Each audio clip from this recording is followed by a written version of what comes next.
Bom dia, tur presente. Danke por sua presença. A mita Jeff Calberto e mita guia e conferência de prensa aqui, qual dura até 9:45.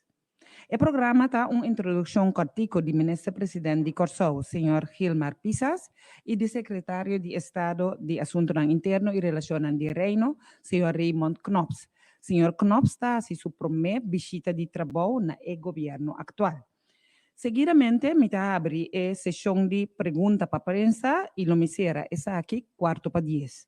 Nós por papia, idioma de nós escojo, para sobre a tradução simultânea para o senhor Knops. Para o motivo aqui, nós também rele com earpiece visti.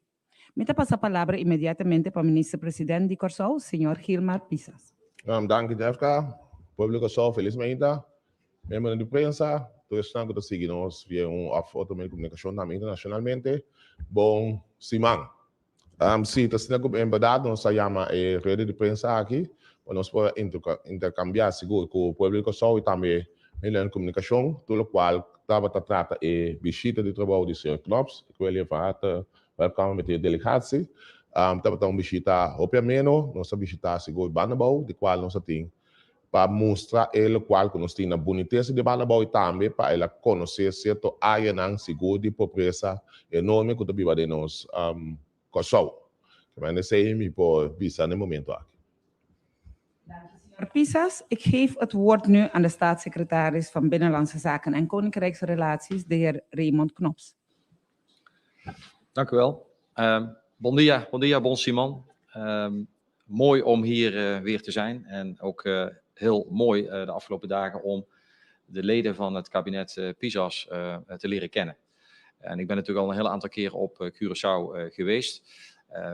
We zitten sowieso in een hele uitdagende periode en dit kabinet treedt aan onder moeilijke omstandigheden. Er liggen veel uitdagingen, er is veel te doen. En ik ben heel blij dat ik ook gisteren in het bijzonder, maar ook de dag ervoor, maar gisteren in het bijzonder, toen we naar Bandebouw gingen, zeg maar letterlijk in de voetsporen van premier Pisas ben getreden. De plekken waar hij is opgegroeid, waar hij gewoond heeft. En ook heel veel mensen ontmoet heb inmiddels die hem al kenden en mij inmiddels ook. Maar dat was een hele hartelijke ontvangst. Zeer veel dank daarvoor, omdat het altijd over mensen gaat. Wij dienen de bevolking, u die bevolking van Curaçao, ik die bevolking van Nederland. En het is mooi om te zien dat er eigenlijk heel weinig verschil is tussen het dorp waar ik vandaan kom en Bandabouw. De gemeenschapszin, mensen die elkaar begroeten, de hartelijkheid. En ik moet bekennen dat ik heel vaak in Willemstad ben geweest, dat ik ook met allerlei organisaties en mensen in het kabinet gesproken heb, maar dat ik daar nog nooit geweest was. Ik ben heel blij dat we die mogelijkheid hadden. We mochten ook nog even tegen elkaar in de arena staan. Ja, het is gelijkspel geworden, dus we hebben elkaar goed in evenwicht gehouden. Ja. De aanvallende kwaliteiten van de heer Pisas, afgezet tegen mijn verdedigende kwaliteiten, resulteerden in een gelijkspel. Maar dat was wel een mooie gelegenheid om elkaar, maar ook de andere leden van het kabinet en ook vanochtend weer te ontmoeten. Dus het programma was langer dan normaal. Dat bood de gelegenheid ook voor deze activiteiten. En uiteraard hebben wij, maar daar zullen we zo ook nader op ingaan, gesproken over de actuele situatie. Wat staat het nieuwe kabinet te doen? Je zult maar minister worden in deze tijd. De problemen zijn groot en je krijgt veel dossiers op tafel. En de vraag was dan ook, hoe kunnen we elkaar helpen? En ik ben heel blij met die goede gesprekken die we gehad hebben. Dank u, heer Knops. Me quer abrir a sessão de pergunta com diz palabração. Senhor Pisas e senhor Knops têm compromisso depois da conferência de prensa aqui e tapecei nós não tem mais tempo disponível depois de 9:45. Nós que para todo membro de prensa a oportunidade de fazer pergunta, pois eu me pedir cooperação para ter essa aqui mais cortico possível.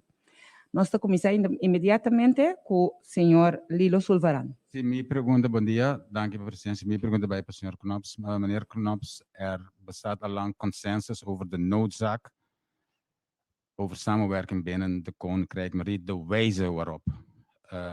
Hebben we nu overeenstemming met de KOGO? Is er nu een overeenstemming? Is er een consensus?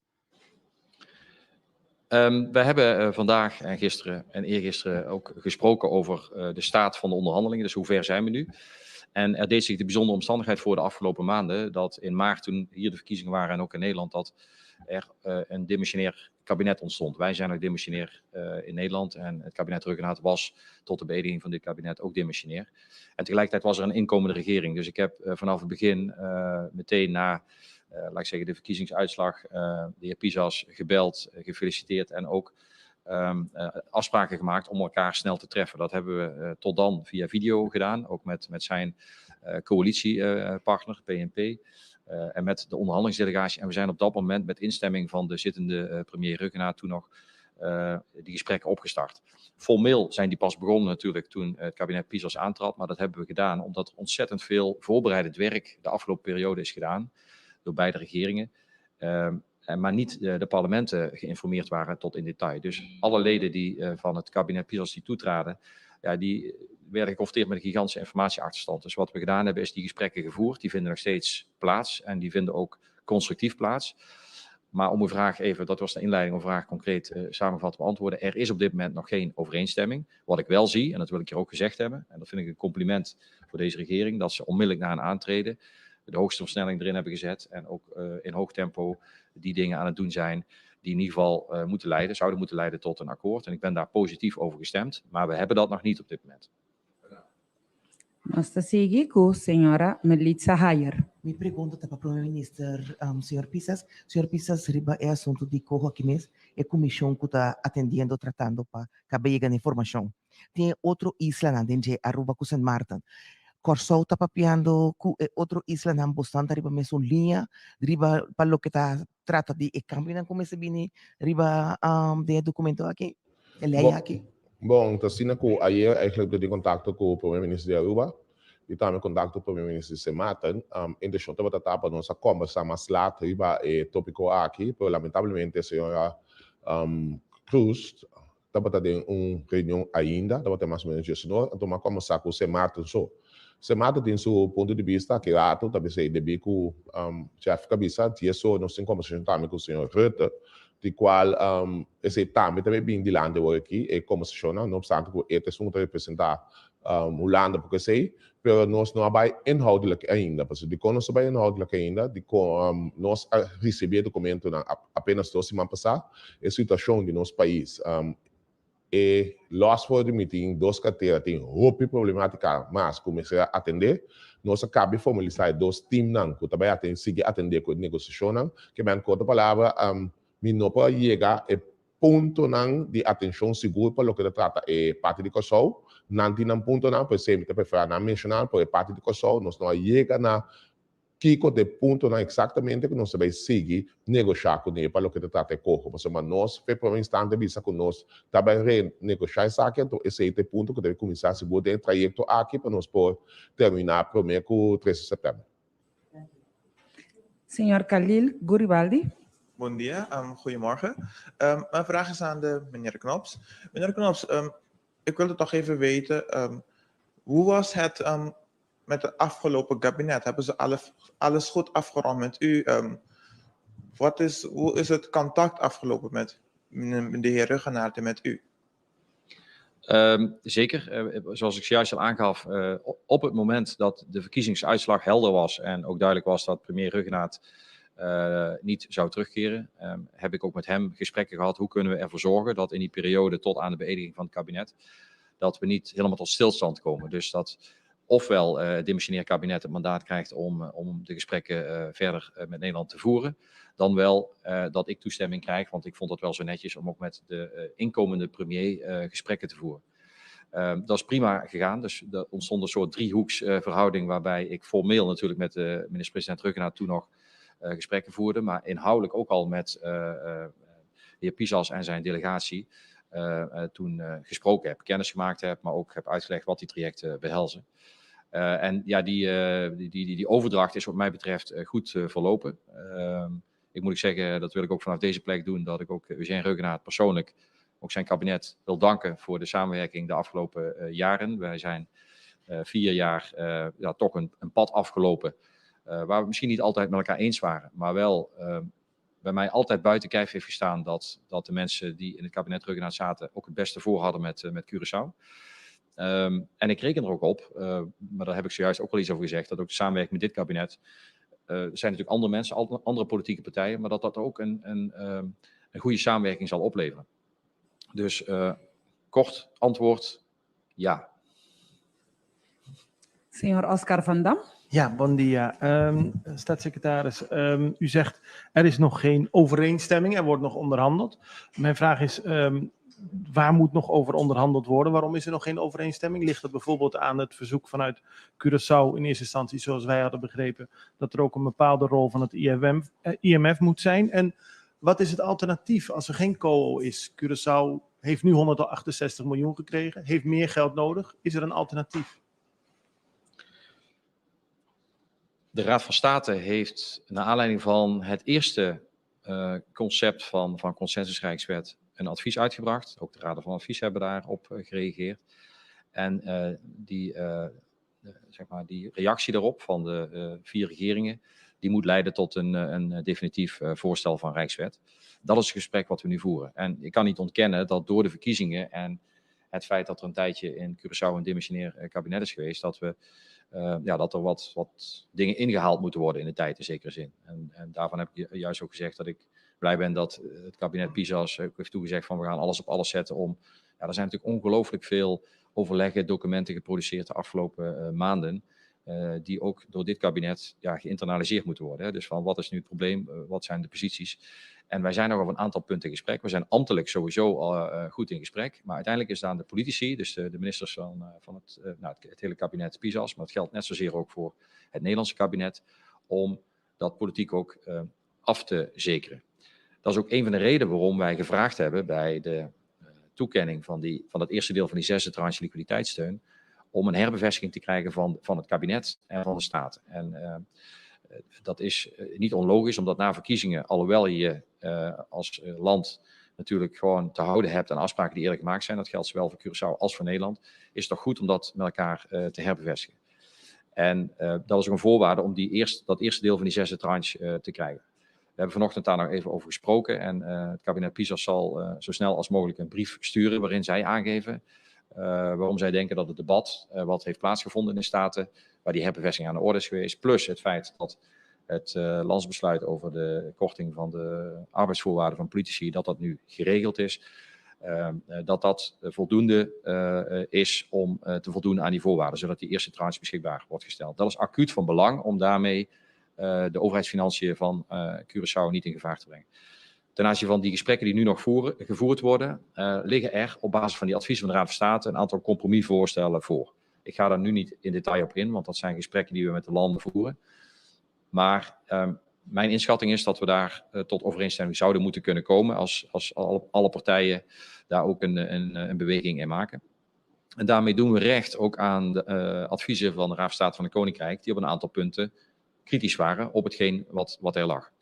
Er is wel haast bij gemoeid, want op het moment dat je geen consensusrijkswet hebt en stel bijvoorbeeld dat je niet tot overeenstemming zou komen, dan voldoe je ook niet aan de voorwaarden voor liquiditeitssteun. Dus ik reken er gewoon op dat we fatsoenlijk regelen, zeg maar, dat hetgeen wat we nu gedaan hebben, en tot op heden hebben we 800 miljoen gulden zo om en nabij beschikbaar gesteld aan liquiditeitssteun aan Curaçao, dat ook juridisch zeg maar, en wettelijk is vastgelegd, ook door al die parlementen. Ik vind dat van belang, omdat het niet alleen een zaak is van regeringen die samen de problemen oplossen, maar ook de parlementen die dat ondersteunen. Dit zijn geen besluiten voor een paar dagen, dit zijn besluiten die voor de komende jaren effect zullen hebben.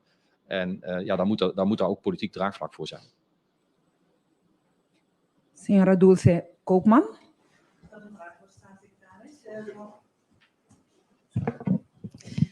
We hebben begrepen van minister-president dat u gisteren kans heeft gekregen om een indruk te krijgen van de armoede op Bandenbal. Wat was uw persoonlijke indruk? Ja, ik heb dat gisteren gezien. De premier heeft me ook, wij zaten samen in de auto, dus hij heeft mij gewoon overal verteld, ook aan de hand van zijn eigen levensweg, van daar zaten we op school, daar speelde dit, daar speelde dat. Dus je krijgt dan een heel concreet beeld daarbij. Dus, en ik heb ook mensen gesproken waarvan je aan de ene kant ziet, er liggen heel veel uitdagingen, maar ik zie ook een ongelofelijke veerkracht. Dus je ziet de armoede en tegelijkertijd ook de hoop, dat viel mij ook op, die gevestigd is op deze premier, om ervoor te zorgen dat de armoede tot het verleden wordt. En ik voel me daar ook verantwoordelijk voor. Dus ik vind ook dat alles wat we doen, ook in het kader van die landspakket en hervormingen, dat ertoe moet leiden dat we die armoede vaarwel kunnen zeggen. En ik was natuurlijk al eerder in het kader van de noodhulp en de voedselpakketten ben ik bij mensen thuis geweest. En ik moet zeggen, dat zijn die beelden die vergeet je gewoon niet meer. Dat maakt gewoon een hele diepe indruk. Mensen die 20, 30 jaar, 40 jaar misschien wel gewerkt hebben en dan nog steeds in diepe armoede zitten. En die altijd hard gewerkt hebben. Die gewoon voor hun geld gewerkt hebben en toch door tegenslag of door die economische crisis nu zonder inkomen zitten. En ik vind dat wij de plicht hebben als politici, en het maakt niet uit of je uit Willemstad komt of uit Den Haag, om alles te doen om ervoor te zorgen dat die mensen weer een perspectief krijgen. Nou, en dat is volgens mij onze gemeenschappelijke opgave die we hebben. Signor Rickhart. Ja, meneer Knops, u vertelde net over dat voetbalpartijtje gisteren. Ik was een beetje teleurgesteld dat u tegenover elkaar stond en niet in hetzelfde team zat. Is dat hoe op dit moment de verhoudingen zijn in het Koninkrijk? En denkt u dat de heer Pisas de komende jaren de bal omhoog kan houden? Ja, de laatste is sowieso een goede vraag. Dat heb ik hem niet zien doen, maar misschien dat we dat dadelijk kunnen zien. Ja, dat begrijp ik wel goed. Nee, het is zeker niet symbolisch. Maar ik vind het mooi, want we hadden het erover en ik stelde nog letterlijk de vraag, voordat we het veld ingingen, van zullen we samen in één team zitten of tegen elkaar? Heb ik hem gevraagd. En toen zei premier Pisas, laten we het tegen elkaar doen. En ik vind, als er één plek is waar je tegen elkaar mag staan, tegenover elkaar mag staan, is het met sport. Maar daarna geef je elkaar een hand. In dit geval was het een korte wedstrijd, want onze conditie is natuurlijk niet zodanig dat we een hele wedstrijd kunnen uitvoetballen. Maar dus dan geef je elkaar een hand. En ik zie het dus niet als symbolisch voor de verhoudingen, want we hebben meerdere keren de afgelopen dagen tegen elkaar gezegd dat we dat ook voelen, dat we dat samen moeten doen. Maar met voetbal mag je wel even competitie hebben. Het is jammer dat we niet gewonnen hebben, maar dat... Ja, ik heb alleen een poging gezien tot een zeer briljante kapbeweging van de premier. Maar die doorzag ik toch, waardoor het uiteindelijk niet succesvol was. Maar er zat wel wat techniek achter, dat heb ik wel gezien. Dus ik neem aan dat hij ook wel een bal kan hoog houden. Ja, daar heb ik alle vertrouwen in, ja. Senhor Darwin Borgschot. Mi pregunta está dirigida para o ministro Pisas. Agora que nós não temos acordo riba cojo, nós lo ganha é 75 milhões. Bom, essa criança vai estar na de 6 tranches, então se me tem visado, no momento aqui para o aspecto de cojo, esse de tomar lugar 13 de setembro, então eu acabei mencionando a pergunta de outro periodista, que agora aqui nós temos um alívio para nós cumprir com a necessidade tão segura. Que nosso país, que é a comunidade, está passando de companhia, tanto onde são trecas, etc. Também de pedir com o splits, de candidato de forward máximo ano para o que trata de 6, depois de 7 também nesse aspecto, caminho nós sempre negociar para chegar num acordo, ou não chegar num acordo para o aspecto de cojo, que tem diferentes pontos ainda que está em discussão, que me pide, e lamentavelmente me vou pensar ainda, para a oportunidade de chegar com nós dominar em termos de matéria que nós temos todos os documentos na saco, tá basta, e também referindo a agora aqui, então me quer que nós seguinte cambiar para o ato de colher negociação na chega, que me pide para quando sabe a pergunta, está passar cerca o que para pide que nós cumprir com tudo e condicionam, nós cumprir com tudo e condicionam para nós pôr parte desse estrangeiro. Pergunta pouco mais a Leota se Esseng está disponível. Sim, Esseng está disponível, sim, correto. Okay. Nós estamos seguindo com o Richeron Valentin. Sim. Even voor de helderheid, want bij dat eerste deel van die 6e tranche is dus een van de voorwaarden dat de regering van Curaçao alles doet om in het kader van de gesprekken rondom de totstandkoming van de COHO, om dat ook binnen de tijd af te ronden. En dat heeft ook de minister-president vanochtend gezegd. Dus dat is wel een voorwaarde. En wij wachten dus op de brief van Curaçao. Maar ik ga ervan uit dat we dat snel ook kunnen afronden, zodat dat geld betaalbaar kan worden gesteld. En ook de Tweede Kamer in Nederland moet dan dat accorderen. En die kunnen deze week daar nog een besluit over nemen. Dus.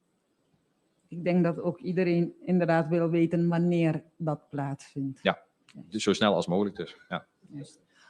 We gaan verder. Nós seguimos com o Richeron Valentin. Sim. Na primeiro lugar, senhor Pisas, para bem governo. Heer Knops, welkom. Mijn vraag is, het gaat immers om de Curaçaose hervorming, niet van Nederland. Heel wat te doen geweest over de Coho-landspakket. Was zelf inzet tijdens de verkiezing. Uitslag is u bekend. En de nieuwe regering doet concessie om bevolking van Curaçao tegemoet te komen. Wat voor concessie doet u? Doet Nederland in deze? Want zonder concessies is dit akkoord politiek niet haalbaar.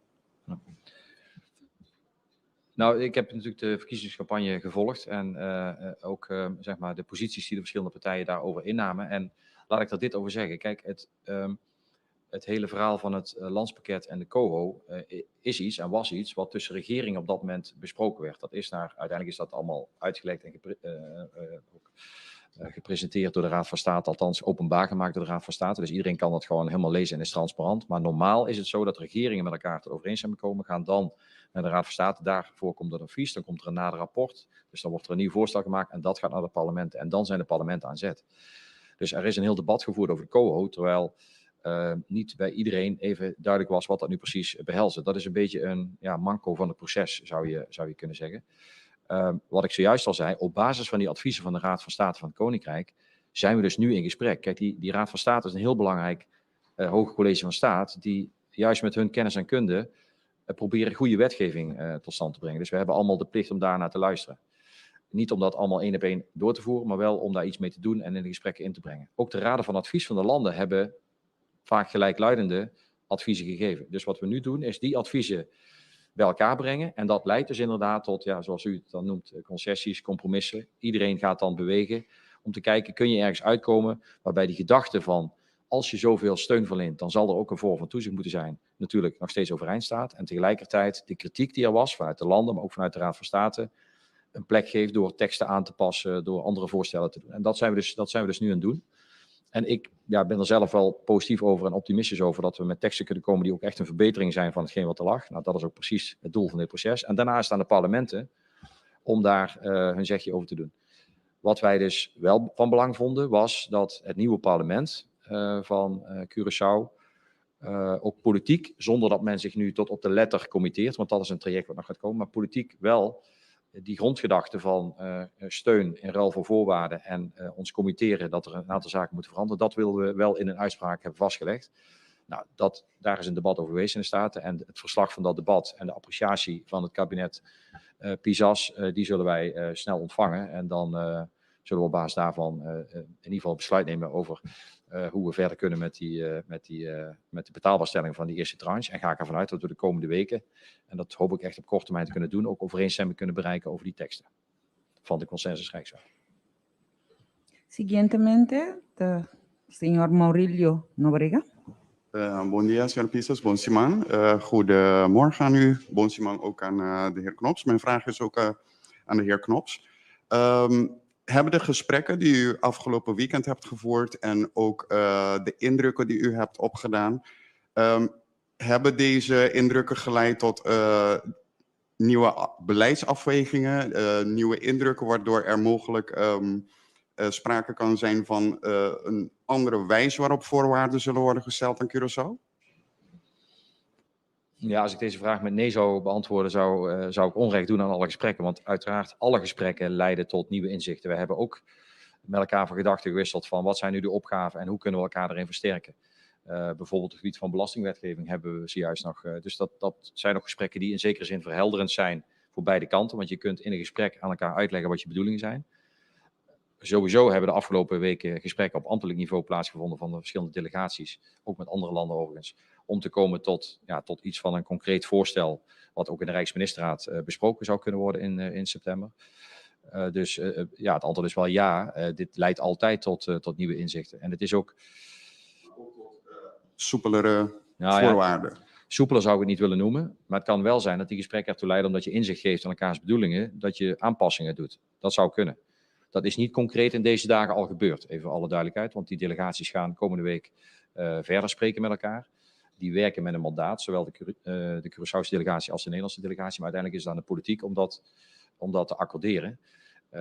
En ja, we zitten een beetje in die zin in tijdnood. We zitten dadelijk in de vakantieperiode. Dus we hebben elkaar afgesproken, laten we met respect voor het feit dat er een soort inhaalrace voor de regering van Curaçao begonnen is. Want zij moeten op een rijdende trein springen en dan vervolgens ook nog allerlei beslissingen nemen.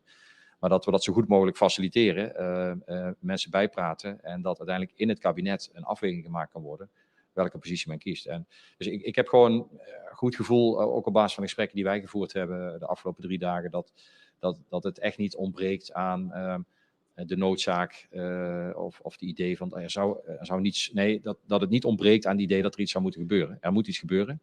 Daar is iedereen van overtuigd. En we gaan dat traject samen in. Hè? Dus we gaan niet in detail nu uittekenen hoe de komende 2 jaar gaan lopen. Dat blijft onderwerp van gesprek. En het is aan het kabinet in eerste instantie kabinet Pisas, om met voorstellen te komen. En wij zullen ook in de nadere bepaling van de voorwaarden voor volgende tranches natuurlijk altijd kijken van wat is acceptabel, wat is haalbaar en wat draagt daadwerkelijk bij aan die hervormingen, aan dat op orde brengen van die overheidsfinanciën en daarmee ook zeg maar, het belang van de inwoners van Curaçao. Y el último periodista que está en turno es el señor Gilbert Sparen. Dank u. Bon dia, premier-minister Pisas. Goedemorgen, meneer Knops. Zo net had u over het statendebat. Ja. U hebt in een brief voor minister-president Pisas geschreven waarin u benadrukt dat de afspraken moeten worden herbevestigd door de regering en door de staten. Heeft onze regering en onze staten de afspraken herbevestigd volgens u? Nou wil ik graag een antwoord ja of nee, zodat we tijd kunnen winnen. Ik hou er heel van. Ja, ik moet eerlijk zeggen, dat gaan wij natuurlijk finaal beoordelen als de brief er ligt, waarbij ook de appreciatie op papier van het kabinet Pisas bij ons binnen is. Maar ik heb stellig de indruk, ook op basis van het statendebat en de moties daar zijn ingediend en de discussie die daar gevoerd is, dat ik de uitkomst daarvan mag beschouwen als een herbevestiging van de afspraken die eerder gemaakt zijn. En die afspraken hadden sowieso een juridische status, maar wat ik net al in antwoord op een collega van u aangaf, is dat het ook politiek goed is om dat met elkaar weer te herbevestigen. Om geen onduidelijkheid te laten bestaan over het feit dat afspraken uit eerdere tranches en voorwaarden, dat die onverkort door de regering zullen worden uitgewerkt en uitgevoerd. En dat geldt net zozeer voor de regering van Nederland, zeg ik er even bij. Wij zijn ook demissionair. Er komt misschien dadelijk een nieuw kabinet. En ook het Nederlands kabinet is gehouden aan de afspraken die eerder gemaakt zijn. Dus ze zijn niet herbevestigd. Nou, het was mijn antwoord zo onduidelijk dat ik... Ja, maar ik heb niet nee ja, of formeel ja nog niet. Formeel nog oké. niet. Maar daar moeten we niet uit concluderen dat het niet gaat gebeuren. Wij wachten nog op de brief. En die verwacht ik op zeer korte termijn. Maar mijn beeld tot nu toe is dus heel positief. Nós está finalizar donando dos caballeros een oportunidad para donar palabra na final. Ik wil u graag vragen om als eerste een afsluitend woord te spreken. Ja, dank u wel. Ik kijk terug op een heel goed bezoek aan Curaçao. In de wetenschap ook dat de contacten die wij nu verstevigd hebben, dat die de komende tijd heel hard nodig zullen zijn in alle gesprekken die we nog hebben om tot overeenstemming te komen. Het is een belangrijk moment in de geschiedenis denk van Curaçao dat ook dit nieuwe kabinet met al deze uitdagingen de komende periode natuurlijk echt wel een verantwoordelijkheid heeft om met al die partijen die we zeg maar daarbij gaan betrekken. En dat is echt niet alleen de 2 regeringen, maar dat is ook bedrijfsleven, maatschappelijke organisaties, om ervoor te zorgen dat we echt stappen voorwaarts kunnen zetten. Persoonlijk nader ik het einde van mijn ambtstermijn in het Nederlandse kabinet, zoals het er zich laat aanzien. Je weet het nooit hoe lang die formatie duurt. Maar zou mijn boodschap ook zijn, en dat is denk ik ook wel de kern van afgelopen weekend, dat die koninkrijksrelaties, dat zijn echt relaties tussen mensen. Tussen mensen die bepaalde functies vervullen, die elkaar kunnen vertrouwen, die elkaar ook in een goede relatie kunnen aanspreken als ze het niet met elkaar eens zijn, maar die altijd tot doel hebben om eruit te komen en om niet tegenover elkaar te staan, behalve op het voetbalveld dan. En dat, ik hoop dat we dat kunnen voortzetten. Ik heb er alle vertrouwen in. En als ik dan een blik vooruit werp, dan kan ik nu wel zeggen dat ik dat ga missen als ik iets anders ga doen. Omdat als je eenmaal betrokken bent bij de relaties met de landen, je hebt heel veel mensen leren kennen. Hier in Curaçao ook. Gewoon tal van mensen, als ik zo even de film terugdraai die ik de afgelopen 4 jaar gesproken heb. Dat zijn allemaal mensen met wie je een band hebt opgebouwd. En ja, die ik allemaal het beste toewens, zeg ik bij deze. Ik kom nog wel terug hoor, maar misschien een andere hoedanigheid. Gewoon als inwoner van Nederland op bezoek in Curaçao. Maar die zou ik vooral willen zeggen, ga door met dit pad. Een pad wat uiteindelijk ertoe bijdraagt dat de kinderen en kleinkinderen van alle mensen hier het ook goed zullen hebben in de toekomst. En u kunt op ons rekenen. En ik kijk uit naar een verdere goede samenwerking. Dank u wel. Dank u, heer Knops. Y señor Pisas, ¿quiere dar una palabra de clausura? Ten eerste moet ik toch wel namens de bevolking van Curaçao en de regering van Curaçao meneer Knops bedanken voor het bezoek. Het was een zeer goede bezoek. We hebben elkaar leren kennen. Dat is eigenlijk belangrijk, want in eerste instantie had ik een heel ander beeld van hem. Maar nu dat we samen zaten in de auto en een gesprek hebben gevoerd, heb ik toch wel een idee van, hij is een aardige vent. Dus daarom wil ik hem toch wel bedanken daarvoor. Die doos, muito bisa ku bosanta me como membro de prensa, me que agradeci bosan die kon. Bosan demonstrar toch die dat doen a nós é espaço necessário para nós a llegar de cliente. Você também é importante que durante a campanha nós estamos com experiência tá muito importante para a governação. Você está demonstrando que nós não temos nenhum luna sinta ainda praticamente e acaba nós tendo que tomar decisão na top na bem-estar de Curaçao. É situação real. E acaba o ministro de Finanças a do nele está de atenção nossa situação. Tem problema muito sério. Agora que eigenlijk nós depender de fundo de liquidez para nós manter gasto no governo e também só para a companhia e understand trekken zijn finanças. Agora que nós muitas vezes são sinceros, mas muitas sempre nós amarramos um fecha novo para o que se trata de 7 tranche. Então se também também tá negociação opitof para que nós sacar o melhor para o Então, depois de sacar maneira visa, se eventual tem acordo ou que chega ao parlamento, e está no parlamento de todo o país, sempre decidir que está aceitar o qual que tem bem se não. Que nós como governo também trata bastante possível para o povo de bom servir. Então, como vai bem, me visa Curaçao merece melhor. Que agradecemos também seguro para ato de presença e seguro perguntas que apenas que possam fazer, como também se usa de nada para nós seguir encaminhar caminho para nós chegar num país pela do Caribe. Danke. Danke, senhor Pisas. Mi também está unimimes de palavra de agradecimento na tur membro de prensa. Danke para vossa presença, para vossa participação e também para vossa cooperação. Estava um prazer para mim poder servir vosso. Feliz dia e bom semana.